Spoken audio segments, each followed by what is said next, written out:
அதாவது 1893 வந்து சுவாமி விவேகானந்தர் வந்து சிகாகோக்கு போகும்போது ஒரு ஷிப்பில் அவர் போகும்போது வழியில் இன்னொருத்தர் இருக்கார். அவர் சொல்கிறார், இது மாதிரி இந்தியாவிலே நீங்கள்லாம் பண்ணுங்களேன், நீங்கள் வந்து ஏன் ஜப்பான்லேருந்து கொண்டு வரீங்களே, இங்கேயே பண்ணுங்கன்னு சொல்லும்பொழுது தான் அந்த மற்றவர் Jamshedji Tata Indian Institute of சயின்ஸும் நம்மளுடைய விஞ்ஞானிகள் அப்போ தான் ஆரம்பித்தாங்க. அதே போல் இப்போ ஆத்ம நிர்பார் பாரத் உங்கள் எல்லாருக்கும் தெரியும்.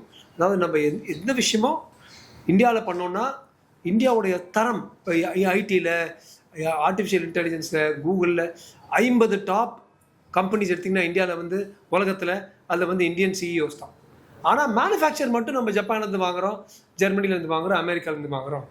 ஏன்? ஏன்னா அந்த போதிய அளவுக்கு தரம் இல்லை. இப்போ பேஷண்ட் கம்ஸ் ஒரு சர்ஜரிக்கு, நான் வந்து ஒரு டெய்லி ஆப்ரேஷன் பண்ணுற டாக்டர், அதுக்கு பல இன்ஸ்ட்ருமெண்ட்ஸ் நாங்கள் பயன்படுத்துவோம்.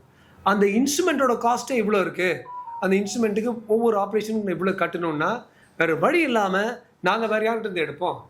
நாங்கள் கற்பமூச்சிக்கிட்டே போகிறது அல்லது கற்பமூச்சி ஜனதா பார்ட்டிகிட்டே போகிறது, பேஷண்ட் கிட்டே தான் நாங்கள் போவோம். அப்போ வந்து பேஷண்ட்டுக்கு வேலை மேலே இருக்குது.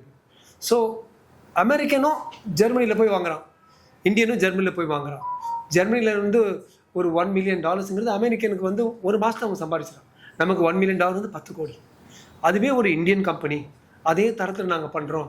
ஆனால் விலை வந்து அதோட 1/3 அல்லது 1/3 ஆர் மேக்ஸிமம் half இருக்கும்பொழுது அதோட தரமும் நம்ம பியூரோஸ் வெரிட்டாஸ் குவாலிட்டி அல்லது ஐஎஸ்ஓ போன்ற விஷயங்கள் அந்த தரம் இருக்கும்பொழுது we can trust the company, we can buy and use the same products. அதோட நெட் ரிசல்ட் வந்து இந்தியன் திங்ஸை நம்ம யூஸ் பண்ணுறோம், இந்தியன் இண்டஸ்ட்ரி வளருது. உங்களை பொறுத்த வரைக்கும், நம்ம மக்களை பொறுத்த வரைக்கும், எண்ட் யூசர் பேஷண்ட் இருக்கான் பார்த்தீங்களா, அந்த பேஷண்ட்டுக்கு அந்த வேலை வந்து கம்மியாகும். ஸோ இது வரைக்கும் சாஃப்ட்வேர்லேயும் ஐடிலையும் இருந்த இந்த மாற்றம் இப்போ வந்து மேனுஃபேக்சரிங்கு வந்திருக்கு. இந்த கம்பெனி வந்து 1 வருஷம் 2 வருஷம் இல்லை, 20 வருஷமாக, இட்ஸ் அட் 20th year. அவங்க முதல்ல வந்து கல்கட்டாவில் ஆரம்பித்து, அப்புறம் சிலிகுரி மாலில் அவங்களுக்கு ஒன்று இருக்குது, புவனேஸ்வரில் இருக்குது, துபாயில் நானே போயிருக்கேன் உங்கள் துபாயோடைய ஷோரூமுக்கு, ஆஸ் குட் ஆஸ் திஸ். இப்போ வந்து சவுத் இந்தியாவுக்கு வர்றதுக்கு சென்னையில் போட்டிருக்காங்க. இது வேறு ஒன்றுமே இல்லை, Indian products to be used by Indian doctors for Indian people with the highest of quality. இப்போ நீங்கள் பார்த்தீங்கன்னா ஒரு ஹாஸ்பிட்டலுக்கு என்னெல்லாம் தேவையோ எல்லாமே இந்த 3 ஃப்ளோரில் இருக்குது. உள்ளே வராங்களா, கதவு திறக்கிறாங்களா, கதவை மேனுஃபேக்சர் பண்ணுறோம். அது என்ன ஹாஸ்பிட்டல் கதவு வேறு, அது வந்து ஃபயர் டோராக இருக்கும், ஃபயர் எஸ்கேப் இருக்கிறாங்க, உட்காடுறாங்க. அது என்ன உட்கார்ற விஷயம் வேறு. மக்களை வந்து பல நேரம் உட்காருவாங்க, அதுவும் டாக்டர் கொஞ்சம் பிஸியாக இருந்தாருன்னா நிறைய நேரம் உட்காரணும். அதுக்கேற்ற போல் அவங்களுக்கு ப்ரெஷர்லாம் இருக்கிற மாதிரி ஹாஸ்பிட்டல் ஃபர்னிச்சர் பண்ணுறாங்க. இது நம்ம உட்கார்றது கூட அவங்க பண்ணுறது தான், இதையும் அவங்க பண்ணுறது தான். முக்கியமான விஷயம் ஆப்ரேஷன் தேடி. ஏன் வந்து இந்தியாவில் ஆப்ரேஷன்ஸ் எல்லாம் அவ்வளோ எக்ஸ்பென்சிவாக இருக்குது? ஏன்னா எல்லாமே ஃபாரின் ஸ்டாஃப். அந்த லேமினார் ஃப்ளோன்னு சொல்லுவோம், அதாவது மேலேருந்து காற்று வந்து பேஷண்ட் மேலே பட்டு வெளியில் போகும். ஒரு ஏர் கண்டிஷன் ஆப்ரேஷன் தியேட்டர் எல்லாம் நினைக்கிறாங்க சும்மா ஒரு ஏசி போட்டால் முடிஞ்சது. அப்படி இல்லை, ஒரு கிருமியும் அதில் வாழக்கூடாது. உள்ளேருந்து வர்ற கிருமிகளை ஒரு ஃபில்டரை போட்டு பிளாக் பண்ணணும். அப்புறம் காற்று பேஷண்ட் மேலே அடித்து மேலே எடுத்து சக் பண்ணும், வெளியில் போகும்.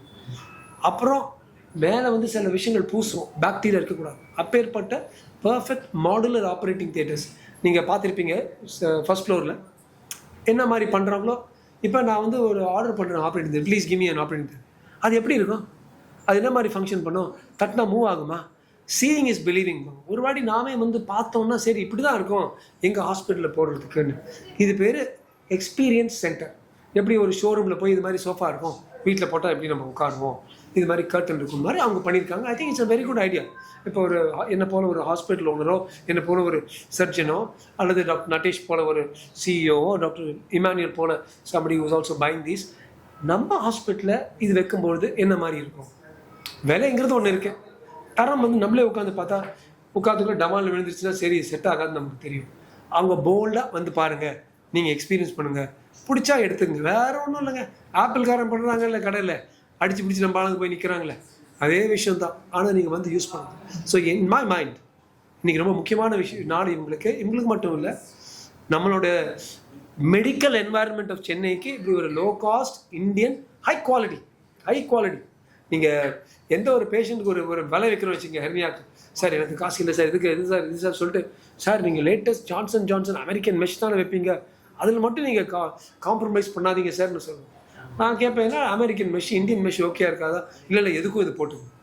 We want to use Indian products, we want Indian products to be verified, good quality, use, low cost, good for patients. And அதுக்கு இன்றைக்கி வந்து ஒரு திறப்பு தினம். ஸோ வேறு ஏதாவது உங்கள்கிட்ட அது மட்டும் ஸ்டெடியாக 20 வருஷம் ஒரே விஷயம் பண்ணி 5-10 லட்சம் ஒரு வருஷத்துக்கு பண்ணவங்க இப்போ 375 கோடி ஒரு வருஷத்துக்கு பண்ணது சந்தோஷமாக இருக்குது.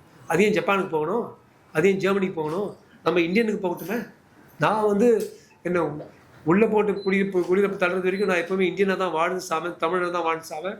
அந்த ப்ராஃபிட் இந்தியன்ஸ்க்கு போகட்டும், இந்தியன் கம்பெனிஸ்க்கு போகட்டும், இந்தியன் கஸ்டமர்ஸ்க்கு போகட்டும், இந்தியன் ஒர்க்கர்ஸ்க்கு போகட்டும். ஸோ இதுதாங்க ஹோல் திங். இதனால தான் உங்களை கூப்பிட்டோம். உங்களுக்கு எந்த சந்தேகம் இருந்தாலும் கேட்க.